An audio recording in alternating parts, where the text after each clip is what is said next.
Did your mama and them teach you how to make bread? Because mine didn't either. Let's get into it.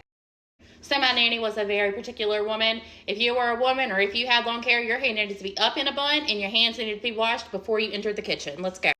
Okay, so first things first is you need 2 1/4 cup water, or about this mason jar. You want it to be warm, but not hot. All right, so next you want about a tablespoon of yeast. I still don't know which side to use on this. I just use this. All right, and into your yeast and your water, you're gonna add about a 1/4 cup of sugar. Some people stir it, some people don't, depending on the day. I do whichever. Okay, so depending on which flour you use, depends on if you need salt or not.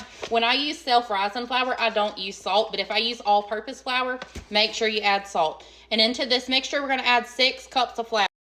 Okay, so you wanna mix it until it's coming off the sides of the bowl.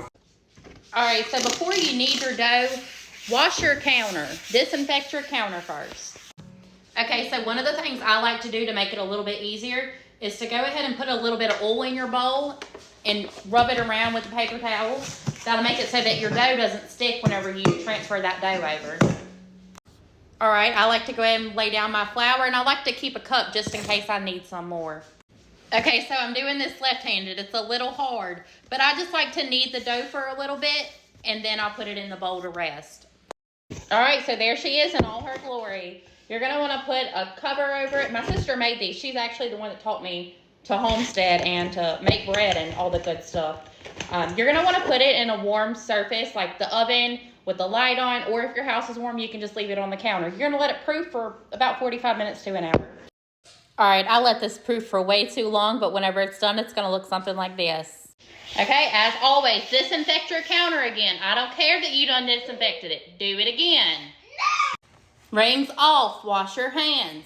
So this is a 2-loaf recipe, but I have a pretty big bread pan. So I just take like 2/3 of the mixture and put it in here, and then I usually do like rolls or just experiment with the other half. All right, just a tip. Go ahead and grease your pans now. It makes it to where you can just immediately put the dough in without having to wash your hands. All right, so then you just punch the dough and it gets all the air bubbles out. Sprinkle your flour on and dump your dough. All right, so I'll just knead this for another minute or 2, and then I'll form them up and put them in their loaf pan. All right, I'll just cut about 1/3 of this out. So I think putting it into a ball might be my least favorite part because I don't think I can ever get it right. So I just make it into a log. Okay, and so for this part, I'll just cut it in half and roll it into a ball and make it 2 little rolls. Okay, so this is what it looks like when I'm done. It would make 2 loaves of these. I just prefer the big sandwich bread instead. All right, we're gonna put this in the microwave with the light on and let it rest. We'll see you back in about an hour. All right, so this is where we at. Preheat your oven at 350. We'll throw it in for about 35 minutes. All right, so this is it. After it's been pulled out, you just want to rub a stick of butter all over it while it's still hot and fresh. All right, I forgot to do it on the big loaf, but you do want to knock on it and make sure it sounds hollow. That's how you know it's done. All right, after that, put it on a wire rack, let it cool, and you'll be good to go. All right, time to eat some dinner. Love you, bye.